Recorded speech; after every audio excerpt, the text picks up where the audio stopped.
Bank of Punjab के सदर जफर मसूद से मिलने डिफेंस लाहौर में उनकी रिहाइशगाह पहुंचे। बाहर आकर खुद इस्तकबाल किया।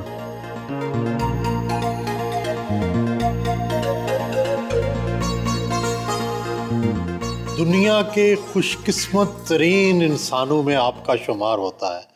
फजाई हादसे में जिंदा बचना वाकई एक मौजज़ा है। उस वक़्त क्या एहसासात थे? हाँ सुहेल साहब, बिल्कुल दुरुस्त फरमा रहे हैं आप। यकीनन जब वो क्रैश हुआ है शुरू में ही, तो मैं फेंट कर गया था।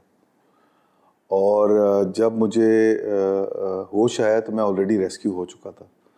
तो मैं ये समझता हूँ कि मेरे अल्लाह ताला का ये भी बहुत बड़ा करम है कि उसने मुझे उस वक्त वो जो सबसे हौलनाक टाइम था, गालिबन वो नहीं दिखाया। क्योंकि आज शायद मैं आपके सामने ना बैठा होता और साइकोलॉजिकली बहुत ज़्यादा सफ़र कर चुका होता। सोचते तो होंगे किसकी दुआ लगी? दुआ तो बड़ा, मुझे उस पर कोई शक ही नहीं है। मेरे माँ बाप की दुआएं हैं। दोनों बहुत नेक लोग हैं, आप जानते हैं। नवर सईद साहब हैं जी, और आपकी वालदा अमरोहा ख़ानदान से हैं। जो वालिद भी अमरोहा से हैं। जी हाँ। वालदा जो है वो सैयद तकी साहब की जी हाँ। हमारे जंग अखबार के एडिटर रहे। जी हाँ। हादसा होने से पहले जब आप होश में थे, उस वक्त क्या सोचो विचार कर रहे थे? तकरीबन कोई 30 सेकंड पहले, हादसे से पहले 30 सेकंड पहले एक जर्क सा लगा और मेरी सीट सबसे आगे थी। तो सामने मुझे कॉकपिट का दरवाज़ा नज़र आ रहा था। वो कॉकपिट का दरवाज़ा खुला। कॉकपिट से जब मैंने देखा तो मुझे अंदाज़ा हुआ कि जहाज़ जो है वो नोज डाइव कर रहा है और अब कोई सूरत नहीं है कि क्रैश से बच सके। तो एकदम से जैसे पूरी ज़िंदगी आपके सामने एक कैनवस पे आ जाती है। थॉट टू माई सेल्फ कि यार ठीक हो गया मामला, कोई रिग्रेट्स नहीं है, कोई जिम्मेदारी नहीं है, अल्लाह का शुक्र है, ज़िंदगी ठीक गुजर गई। मैं अपने प्रोफेशन में भी I have done okay, it's fine, it's okay. अचानक से वो मुझे ट्रिगर किया उस वक्त कि यार वो एक गलती हो गई मुझसे। क्या गलती हो गई? वो गलती ये हो गई कि मैंने जो है वो अपनी इंश्योरेंस, जो लाइफ इंश्योरेंस थी वो एक्टिवेट नहीं कराई थी और अच्छी खासी ल्यूक्रेटिव थी वो। तो वो मेरी वालदा को पैसे मिल जाते और मैं सिंगल हूँ, I never got married, so she was the beneficiary of that. I have this habit of talking to myself and I believe that I talk to my God. I said कि ठीक है जी, काम पूरा हो गया, अब तो ऐसे ही है। तो अंदर से आवाज़ आई कि नहीं ठीक है, कोई बात नहीं, हाँ जहाज़ तो क्रैश करे मगर तुम सरवाइव कर जाओगे। अच्छा। Now that is something which is so overwhelming Suhail साहब, मेरे अभी भी रोंगटे खड़े हो जाते हैं जब मैं ये बात करता हूँ। और उसने जो 30 सेकंड है ना, उन्होंने मेरी ज़िंदगी का पर्सपेक्टिव जितना चेंज किया, किसी चीज़ ने चेंज नहीं किया। और जब आपकी आंख खुली, जब होश में आए, तो 2-3 चीज़ें सुहेल साहब बड़ी इंपॉर्टेंट सामने आई। तो जो लोग बेचारे बेलौस तरीके से मुझे निकाल रहे थे वहाँ से, मैंने ये रियलाइज़ किया है कि लोग जो है ना वो जनरली अच्छे लोग होते हैं। हम लोग ज़रा थोड़ा सा कभी कभी हार्श हो जाते हैं लोगों के ऊपर। लोग अच्छे ही लोग होते हैं और उनको थोड़ा बेनिफिट ऑफ डाउट देना चाहिए। दूसरी जो सुहेल साहब बात थी वो ये थी कि वो जो तकरीबन आप समझिए 1-1.5 घंटे का टाइम था जिसमें ये नहीं पता था कि मैं ज़िंदा हूँ या मर गया हूँ। इनफैक्ट जब लोगों को पता भी लगा कि मैं ज़िंदा हूँ तो तब भी उनको यकीन नहीं आ रहा था कि मैं ज़िंदा हूँ और गालिबन मुझे भी यकीन नहीं था इस बात का कि मैं ज़िंदा हूँ। वो 1.5 घंटे में मैंने जितनी मोहब्बत और जितनी अपने बारे में लोगों को दुआएं करते हुए देखा है बेलौस, मैं आपको बता नहीं सकता हूँ कि वो कितना ओवरवेलमिंग एक्सपीरियंस है मेरे लिए और मैं can't get over that at all. जाहिर है आपका ज़िंदगी का फ़लसफ़ा बड़ा मजबूत है। 50 साल के हो गए, शादी नहीं की, इसके पीछे क्या फ़लसफ़ा है? इसके पीछे तो सुहेल साहब यही है कि माँ बाप की दुआएं हैं। अल्लाह ताला ने बचाया हुआ है, जब तक अल्लाह ताला बचाए रखे। एक तो ये कि ऑब्वियसली शायरों की फैमिली से हैं तो शायरों का थोड़ा सा खून तो है। तो वो शायरों का जो खून है ना, वो मेरा ख्याल है वो बार बार ये जोर लगाता है कि जब तक कि प्रॉपर जान तोड़ के इश्क ना हो जाए तब तक आगे मत बढ़ो। और वो इश्क का प्रॉब्लम ये है कि जब तक कि इश्क नाकाम ना हो, इश्क नहीं होता। तो लिहाजा एक बड़ा अजीब को गरीब किस्म के कंडेंड्रम में फंसे हुए हैं आप ना। आप इश्क कामयाब हो जाए तो वो इश्क नहीं रहता और नाकाम हो जाए तो शादी नहीं होती। तो इस किस्म की कुछ लेकिन कोई situation- हल नहीं निकाला क्या, ये समझौता कर लिया कि नहीं करनी, नहीं या अभी नहीं, समझौता बिल्कुल नहीं किया अभी भी। Obviously there is, I am still open to it. शायरों और फिलासफरों के ख़ानदान से हैं, आप बैंकिंग में आ गए, जो शायर और फलसफी बिल्कुल जिसमें कोरे होते हैं जी आदादो शुमार में, तो इस कॉम्बिनेशन से फिर क्या बना है? बिल्कुल दुरुस्त फरमा रहे हैं आप। वो एक्चुअली मैं कहता हूँ कि वो हर खानदान में एक बैलेंसिंग एक्ट होता है, तो मैं गालिबन वो बैलेंसिंग एक्ट हूँ। बट मेरे ख़ानदान में माशाल्लाह बड़े अकॉम्प्लिश बैंकर्स भी, मेरे चचा, सगे चचा अनवर सईद साहब is a very accomplish banker. मेरे ताया मुमताज़ सईद साहब was a very very accomplish banker. मेरे फूफा कमर अजीज साहब दे वेरी गुड बैंकर। तो वो एक वहाँ से ये बैंकिंग का जो है एक थोड़ा सा एक फ्लेयर जो है वो मुझ में था। बट जुएल साहब, मैं इस बात पे बिलीव करता हूँ, खाली बैंकिंग का एक्सपीरियंस इज़ नॉट इनफ। एक well rounded experience make you different और make you work in a different way than otherwise. और वो उसी वक्त हो सकता है जब आपकी ओरिएंटेशन और आपकी परवरिश बड़ी डिफरेंट तरीके से हुई हुई हो। एंड आई थिंक मुझे अल्लाह ताला ने बड़ा करम किया ये कि मुझे ये अपॉर्चुनिटी दी जहाँ मैं वो सारे उस तरह के काम कर सकता हूँ जो अदरवाइज कमर्शियल ऑर्गेनाइजेशन में करने मुश्किल होते हैं। वालिद मुनव्वर सईद मुल्क के मुमताज़ अदाकार हैं, क्या अदाकारी के कुछ जरासीम भी आप में आए हैं या नहीं? जी, ये तो मेरे कॉलीग्स ही बता पाएंगे कि वो मुझ में वो जरासीम है या नहीं है। मगर बड़ा मुश्किल काम है सुहेल साहब अदाकारी करना, और मेरे ख्याल से मैं उसके लिए केपेबल नहीं हूँ। मुनव्वर सईद साहब ही। आपका ज़्यादातर बचपन कहाँ गुजरा, लाहौर या कराची? लाहौर में ही। मैं आई ग्रू अप इन लाहौर। हम लोग वालिद साहब यहाँ शिफ्ट हो गए थे 1970 में, और हम भी कोई 1971 में यहाँ पर आ गए थे। तो मेरी सारी स्कूलिंग लाहौर में हुई है। मैं कॉलेज यहीं गया था, यूनिवर्सिटी यहीं गया था। फिर मैं अपने MBA के लिए कराची गया था, और फिर मुझे वहीं जॉब मिल गई थी तो मैं वहीं रुक गया। फिर मैं उसके बाद लाहौर आ गया, मैंने यहाँ भी काम किया, फिर मैंने इस्लामाबाद में काम किया, मैंने दुबई में भी काम किया, फिर मैंने अफ्रीका में काम किया, फिर मैं वापस आ गया, फिर मैंने कराची में काम किया। ये छड़ी का इजाफा जो है जी, ये क्या फजाई हादसे के बाद हुआ? जी हाँ, ये उसके बाद एक्चुअली मेरे ये लेफ्ट नी में जी। सारे लिगामेंट्स टूटे हुए हैं। अच्छा, तो ये उसके बाद से जो है ये एक मुझे अभी ये छड़ी लेके चलना पड़ता है।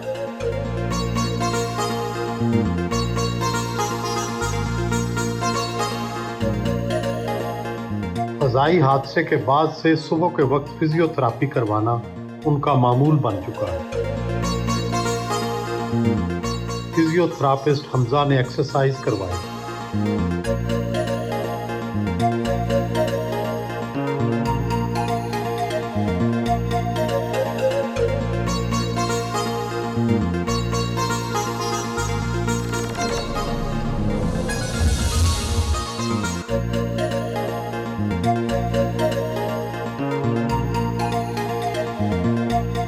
नाश्ता इंतहाई सादा करते हैं। दुबई इस्लामिक बैंक में रहे, बार्कले बैंक में रहे, जी। और फिर पंजाब। उससे पहले जी मैं सिटी बैंक में जो लॉन्गेस्ट मेरा जो सर्विंग स्टिंट है वो मेरा सिटी बैंक के साथ है। उससे पहले मैंने अमेरिकन एक्सप्रेस से अपना करियर शुरू किया था। उसके बाद regional bank which is Dubai Islamic Bank, setting up from scratch in Pakistan. That was a kind of a flavour of the local bank. उसके बाद फिर दोबारा अफ्रीका, तो वो Dubai, Pakistan and then Africa all together को तकरीबन 3 साल था, अगेन फॉरेन बैंक। फिर मैंने वापस आके अपना बिजनेस शुरू कर दिया था बुर्ज कैपिटल के नाम से। It was a private equity investment advisory business. मैंने 5 साल वो चलाया एज एन एंटरप्रेन्योर। तो 5 साल मैंने वो बिज़नेस चलाया। उसी के दौरान मैं स्टेट बैंक ऑफ पाकिस्तान के बोर्ड पे रहा।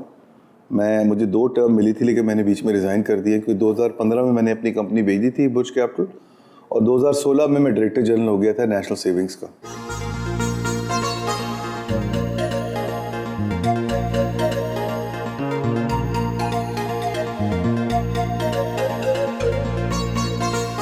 डिफेंस फेज 5 लाहौर में बैंक ऑफ पंजाब की नई ब्रांच का इफ्तिताह करने पहुंचे। सीनियर मैनेजमेंट ने इस्तकबाल किया। स्टाफ ने गुलदस्ता पेश किया।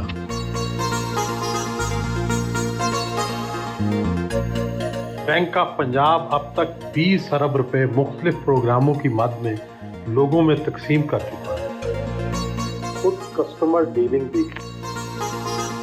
शहर के मशहूर ताजर डॉलर ईस्ट के मालिक फारूक डार ने अपना अकाउंट खुलवाया।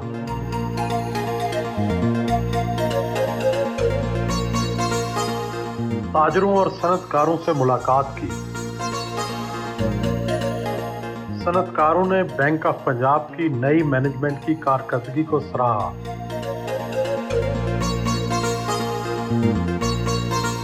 स्टाफ के हमरा केक काटा और चाय पी।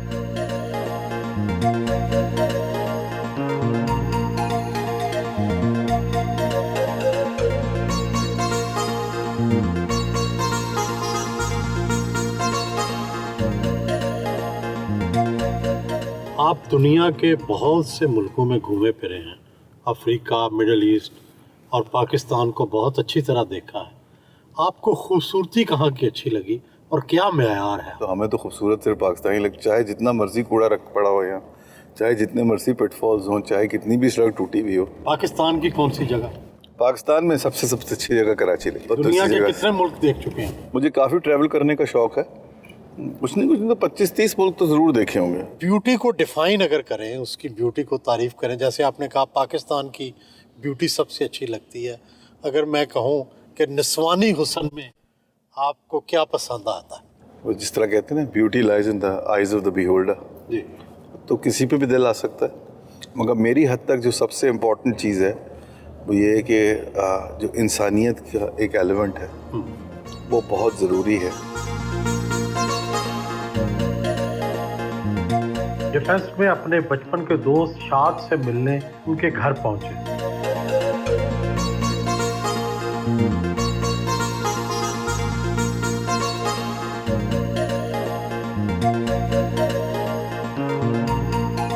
ज़फ़र और हम बीकॉम में टॉपर्स रहे हैं। ज़फ़र ने पार्ट 2 में टॉप किया था और मैंने पार्ट 1 में टॉप किया था, और हम दोनों दोस्त साथ ही फर्गूसन्स पहुँचे और दोनों ने ये फ़ैसला किया कि ये जो फील्ड है ये हमारे लिए नहीं है।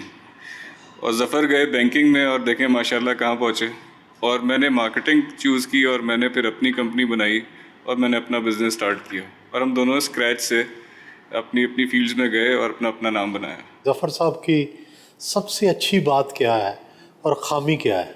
ज़फ़र की सबसे बड़ी ख़ामी ये है कि ये सबके दोस्त हैं, और इनकी जो पर्सनैलिटी की वर्सेटिलिटी है वो ये है कि ये बच्चे से लेके बूढ़े तक को अपना बना लेते हैं, और हर उम्र के अंदर इनकी दोस्तियां हैं, हर तरह के आदमी से ये इंटरेक्ट कर लेते हैं। यही इनकी सबसे बड़ी खामी है और यही इनकी सबसे बड़ी खूबी है। तो आप इन्हें मशवरा नहीं देते शादी कर लें? मैं इनका बहुत सिंसियर दोस्त हूँ और मैं इनसे यही कहता हूँ जो ये कर रहे हैं बहुत अच्छा कर रहे हैं तो क्यों अपने आप को मज़ीद उलझाते हैं? नहीं, आप चाहते हैं कि शादी ना करेंगे? नहीं, मैं चाहता हूँ कि इनकी शादी हो, मगर इनकी मर्जी से हो।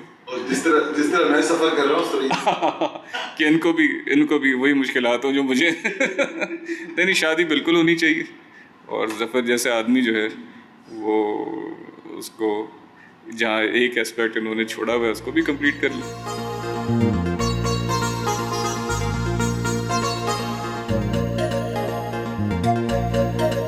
दोपहर का खाना दोस्त के हमरा खाया और बचपन की यादें ताज़ा की।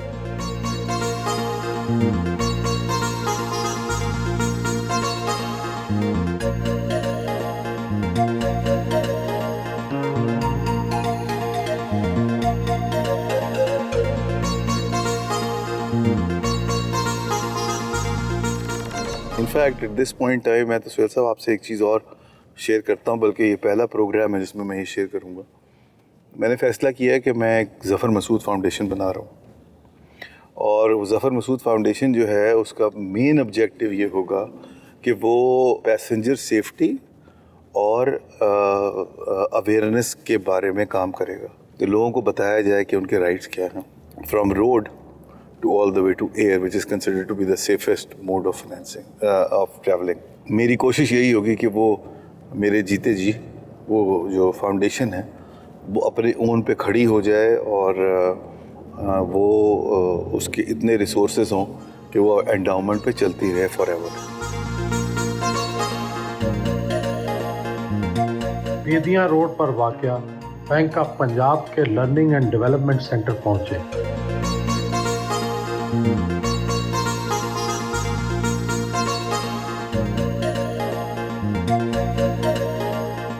सेंटर में रोल ऑफ लीडरशिप के उन्वान से जारी वर्कशॉप में शिरकत की।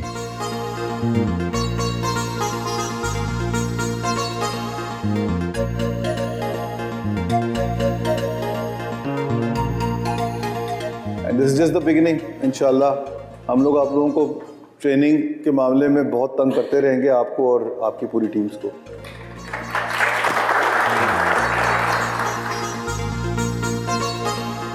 मुख्तलिफ शहरों से तल्लुक़ रखने वाले बैंक अफसरान में नुमायां कारकर्दगी दिखाने पर ट्रॉफीज और सर्टिफिकेट तकसीम किए।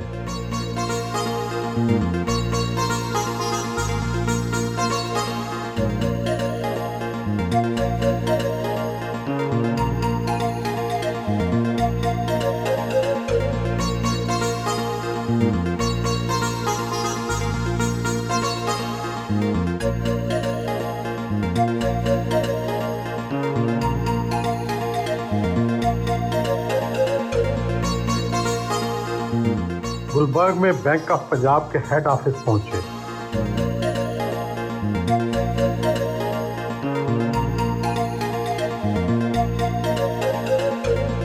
अपने दफ्तर में आए।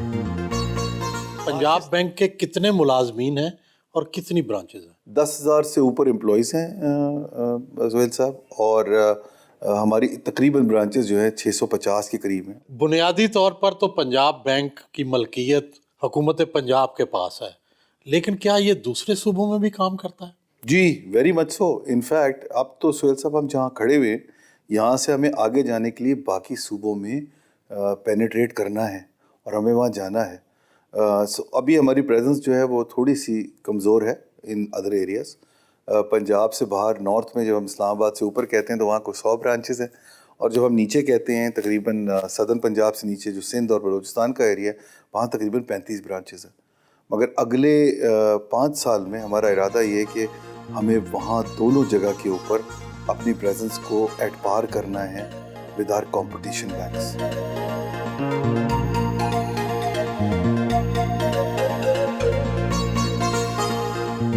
मुख्तलिफ डिपार्टमेंट्स के हेड से ऑनलाइन मीटिंग्स की और जारी प्रोजेक्ट्स पर ब्रीफिंग ली।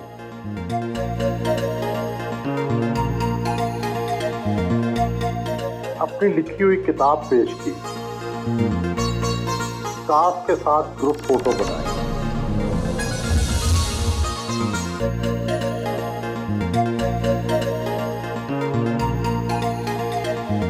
कराची जाने के लिए बजरिया PIA लाहौर एयरपोर्ट से रवाना हुए।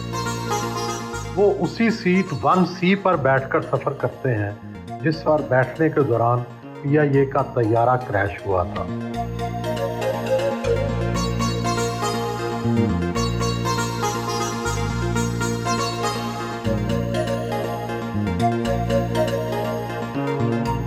कराची डिफेंस में अपने घर पहुंचे।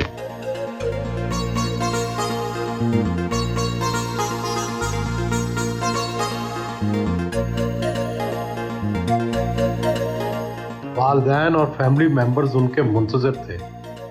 जफ़र साहब कैसे बच्चे हैं, इनकी खूबी क्या है, इनकी खामी क्या है, और फिर ख़ास कर ये जो फ़ज़ाई हादसा था उसका आप पे क्या जब असर हुआ, जब आपको पता चला कि ही हैज़ सर्वाइव्ड? ये इंतहाई बहादुर बच्चा है, बहुत बहादुर। यानी इतना बहादुर है कि जब ये जहाज़ का हादसा हुआ तो जाहिर है यहाँ वो देखा टीवी पे, माँ भी उसकी देख रही थी और सब परेशान हुए। मुझे थोड़ा सा पता नहीं क्यों ये एहसास था कि नहीं, सब खैरियत रहेगी। इतनी देर में इनका फ़ोन आ गया। एक टेलीफोन बजा मेरा, अननोन नंबर था, मैंने उठाया तो ये बोल रहे थे ज़फ़र मसूद कि पापा मैं बच गया हूँ, मैं ठीक हूँ बिल्कुल, और मैं हॉस्पिटल आ गया हूँ मलीर में। तो फिर मुझे ख्याल हुआ कि ये शायद मेरे जहन की जो कैफियत है उसमें कहीं इसकी आवाज़ ना आई हो, इसने नहीं किया हो फ़ोन। तो मैंने उसी नंबर पे फिर दोबारा फ़ोन किया, कहले हाँ आए हैं, वो बिल्कुल आए हैं और उन्होंने बात की है आपसे। बल्कि वो जब आए तो वो इतने अपने सेंसेस में थे कि उन्होंने आते ही मुझसे ये कहा कि मुझे एक मोबाइल दे दीजिए, क्योंकि मोबाइल तो इनका वहीं गिर गया था, ख़त्म हो गया था। तो मुझे ज़रा मोबाइल दे दीजिए, एक नंबर मिला दीजिए। तो नंबर इसको याद थे दोनों, मेरी बीवी का भी यानी अपनी माँ का, और मेरा भी, बाप का भी। आप बताएंगे ताया अबू के बारे में? आपके बारे में बताओ कुछ नहीं बताओ क्यों? चले हो बताना पड़ेगा, क्या बताओ ये बता रो पड़ी। कितनी मैं अपने खुदा की शुक्रगुजार हुई हूँ कि मैं बता नहीं सकती। इसके साथ मुझे भी ज़िंदगी दे दी अल्लाह मियां ने, और इसको भांप लेता है ये किसी की प्रॉब्लम, फिर सबसे आगे आगे होता है ये इसकी वजह। इसका जो पहली रिपोर्ट आई थी उस पर भी लिखा था कि he is the helpful boy, 5वीं क्लास, 4th-5। मैं बड़ी हैरान हूँ कि टीचर से ये क्या हेल्प करता होगा ये 5 साल का बच्चा। इस वाक़े के बाद आप इन्हें क्या एडवाइस करती हैं आप कि अब इन्हें कैसी ज़िंदगी गुजारनी चाहिए, क्या करनी चाहिए? शादी कर लेनी चाहिए कि ख्याल आता है कि वक्त के साथ साथ इनको तनाई का एहसास ना हो, और एक ये भी एक फ़र्ज़ है। अब देखें मैं ज़रा एक मिनट, ये जो बच्चा है मैंने बताया ना बहुत समझदार है। तो ये कहती रहती है शादी कर लो शादी कर लो, ये बेचारा बताता नहीं, मगर इसने जो मेरी हालत देखी है शादी करने के बाद तो इसने तय किया मैं शादी नहीं करनी। लीजिए। अब आप कवर कर दे उसे तो अलग बात है। बहुत अच्छे जेठ हैं। जब मेरी नई नई शादी हुई तो तकरीबन मेरे सास ससुर यही थे। सास ससुर नहीं लगते थे, ये लगते थे, मगर बहुत मोहब्बत करने वाले और हमेशा हेल्प करने वाले। कोई मसला हो प्रॉब्लम सीधे ज़फ़र भाई। उस दिन जब ये हुआ है तो हम दोनों कमरे में ही थे, मैं और मेरे हस्बैंड। तो उन्होंने बोला ये कुछ हुआ है, मतलब उन्होंने मुझे कहा कि ये हो गया, बहुत बुरी चीज़ हुई है। मैंने कहा क्या हुआ? मैं उनसे पूछ ही रही थी, मुझे बता रहे थे कि ज़फ़र भाई की जिस प्लेन में वो आ रहे थे वो क्रैश हो गया।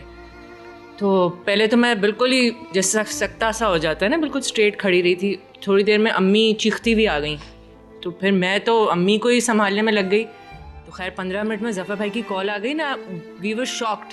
तो हम लोग बस साथ में रो ही रहे थे और शुक्र अदा कर रहे थे कि फिर सबके फ़ोन आने शुरू हो गए। सबको हमने सबको बता रहे कि नहीं ही सेफ़। ज़फ़र भाई के मैंने काफ़ी सारे नाम रखे शुरू से क्योंकि वो बहुत हेल्पफुल हैं, और अनदाता इनका मैंने नाम रखा। बेनाम बादशाह टाइप इस तरह के नाम मैंने इनको बहुत लक़ब से। आई लव ताया अबू। और क्या ताया अबू की क्या बात है जो आपको अच्छी लगती है? एवरीथिंग।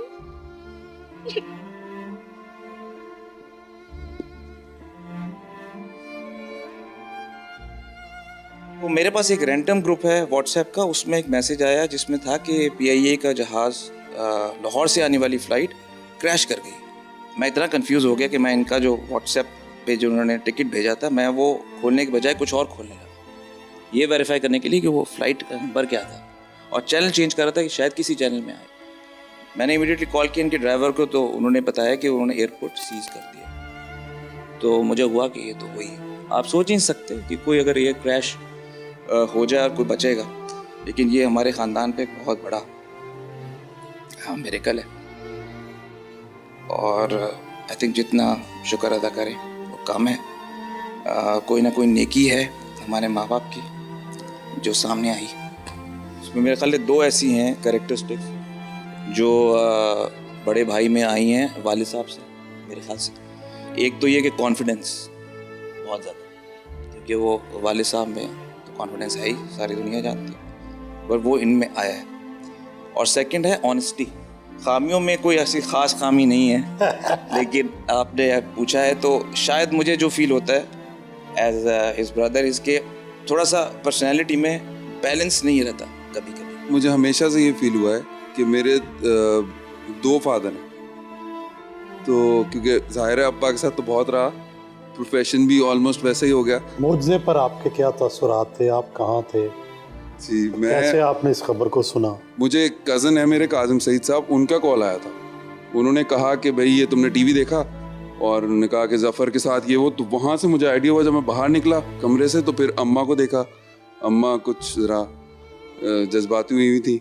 उस वक्त तक तो बिल्कुल ज़ाहिर है यकीन ही नहीं आता, बिल्कुल। मुझे तो खैर आधी चीज़ें तो ऑलमोस्ट फिल्मी लग रही होती हैं। प्लेन क्रैश, मतलब ये तो बिल्कुल लग रहा था कि जैसे कोई हॉलीवुड की फिल्म में चलेगा।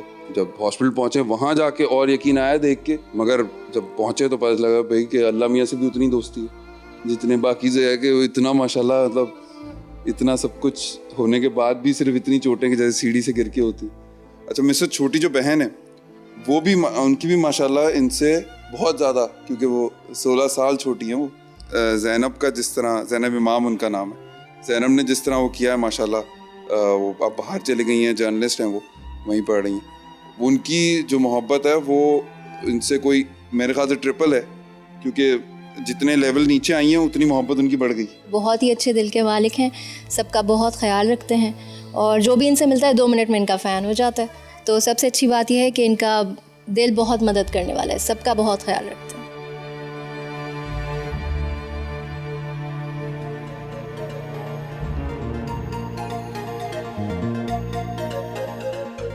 अपनी स्टडी में बैठकर ईमेल्स चेक की और जवाब दिए।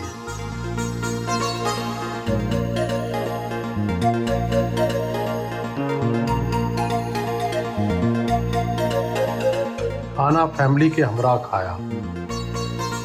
खाने में अमरोहा की खास डिश माश की खिचड़ी शामिल थी।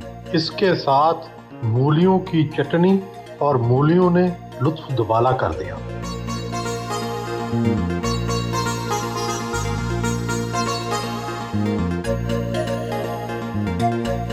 खानदानी तौर पर सादाते अमरोहा से ताल्लुक़ है। आपके ख़ानदान के बुज़ुर्ग शरफुद्दीन वलायत साहब बड़े मशहूर सूफ़ी बुज़ुर्ग थे। क्या अमरोहा में आपके ख़ानदान के लोग अब भी रहते हैं, उनसे मुलाकात होती है? जी बिल्कुल बिल्कुल, काफ़ी फैमिली वहाँ पर है, and we are in touch with them. Kamal Amrohvi साहब की वहाँ फैमिली है। जी जी। मेरी वहाँ पर खाला हैं। मैं तो खैर इंडिया सिर्फ एक दफ़ा ही गया हूँ, तो वहाँ मुलाकात हुई थी। मुआशियात के तालिब इल्म हैं, मुआशियात के साथ डील करते हैं। पाकिस्तानी मईशत किस तरह ठीक हो सकती है? कोई सादा फार्मूला है? सुहेल साहब, आसान फार्मूला तो नहीं है, टू बी वेरी ऑनेस्ट। सिर्फ अब जो रास्ता रह गया है वो डिफ़िकल्ट रास्ता ही है, and I think we need to take that route. सबसे पहले क्या करें? मेरे हिसाब से जो स्टेट ओन्ड एंटरप्राइजेज़ हैं, इनके रिफॉर्म्स की ज़रूरत है, starting from FBR to PIA to Pakistan railway to वापडा टू डिस्कोज। क्या इन सब कौमी अदारों को प्राइवेटाइज कर दिया जाए? मेरा उसके ऊपर व्यू ये है कि जो प्राइवेटाइजेशन है उसका आपको एक पूरा का पूरा फेस चेंज करना पड़ेगा। लेकिन बहुत सारे इदारे ऐसे हैं कि जिसको अगर हम प्राइवेटाइज करेंगे तो गालिबन वो फ्रूट हमें ओवरऑल इकोनॉमिक फ्रेमवर्क में उस तरह नहीं मिलेगा। तो लिहाजा हमें 2 चीज़ों को डिफ़ाइन करना पड़ेगा और डिसाइड करना पड़ेगा कौन से इदारे ऐसे हैं जो प्राइवेटाइजेशन से हमें फ़ायदा दे सकते हैं और कौन से ऐसे हैं जो हमें अपने पास ही रखने पड़ेंगे और उनको डिलीवर करना पड़ेगा। जो सबसे इम्पॉर्टेंट चीज़ है सुहेल साहब, वो ये है कि जो प्राइवेटाइजेशन वाला मामला है उसके ऊपर जो सिलेक्शन ऑफ सक्सेसफुल बिडर है वो सिर्फ प्राइसिंग उसका क्राइटेरिया नहीं होना चाहिए, उसमें क्वालिटेटिव एस्पेक्ट बहुत इंपॉर्टेंट होना चाहिए। ये बात किस हद तक दुरुस्त है कि पंजाब बैंक में सियासी दबाव से लोगों को कर्जे दिलाए जाते हैं जिसकी वजह से बैंक की माशी हालत भी कुछ ख़राब है? सो साहब बिल्कुल मेरा अब मुझे 10 महीने हो गए, बिल्कुल contrary to this whole notion. हुआ ये था कि एक लेगेसी है कोई 10-15 साल पुरानी, जब ये यकीनन हुआ था और उसके कुछ असरात भी सामने आए, मगर उसके बाद बैंक जो है वो रिफॉर्म कर गया है और अब माशाल्लाह बैंक उस पोजीशन में है कि जहाँ इसकी पूरी जो बुक है वो साफ़ हो चुकी है। मैंने इस साल काफ़ी ज़्यादा एग्रेसिवली, जिसको हम सब्जेक्टिव क्लासिफिकेशन कहते हैं, मैंने इस साल वो भी की है। तो उस हिसाब से माशाल्लाह bank of Punjab is well position. मुझे कभी कोई ये कभी भी ऐसा नहीं हुआ कि मुझे फोर्स किया गया हो या कहा गया हो कि आप जो है वो ये पॉलिटिकल बेसिस के ऊपर किसी किस्म की कोई लोनिंग करें। In fact in one of the meetings I still very distinctly remember, को तकरीबन 6 महीने पहले प्राइम मिनिस्टर्स को चेयर कर रहे थे और प्राइम मिनिस्टर ने मुझसे सबके सामने, कुछ फेडरल मिनिस्टर भी बैठे हुए थे और प्रोविंशियल गवर्नमेंट भी बैठी हुई थी, उनकी सबके सामने मुझसे पूछा कि ज़फ़र आपके ऊपर कोई पॉलिटिकल दबाव तो नहीं है? मैंने उनको क्लैरिफाई किया कि सर ऐसी कोई बात नहीं। उन्होंने कहा आपने बिल्कुल किसी पॉलिटिकल दबाव में नहीं आना, और आपने जिस तरह आप काम कर रहे हैं आप वैसे ही काम करते रहें। फ़ज़ाई हादसा एक ट्रेजेडी था, लेकिन साथ साथ एक अपॉर्चुनिटी, एक मौका भी। आपने इससे क्या सीखा, लोगों को क्या बताएंगे? और अंग्रेज़ी में बेहतर डिस्क्राइब कर सकते हैं, इसको कहते हैं बोरोड हेवन। मुझे ऐसा लगता है कि मैं बोरोड हेवन में जी रहा हूँ। मेरा उसमें बड़ा सिंपल एक फार्मूला है, वो ये है सुहेल साहब के जो भी काम करें वो पूरी ऑनेस्टी से और दयानतदारी से करें। तो मैं नटशेल में तो आपको ये बता दूं, वैसे तो मैं 10 चीज़ें आपको बता सकता हूँ कि मैंने ये सीखा, ये सीखा, ये सीखा, ये सीखा, मगर ये कि जो इस तरह ये जो क्रक्स है मेरी ज़िंदगी का इस वक्त, वो यही है। और मैं उसी महवर के अराउंड जो है, ये पहले भी ऐसे ही था मगर वो ज़्यादा रीइंफोर्स हो गया है आफ्टर द एक्सीडेंट।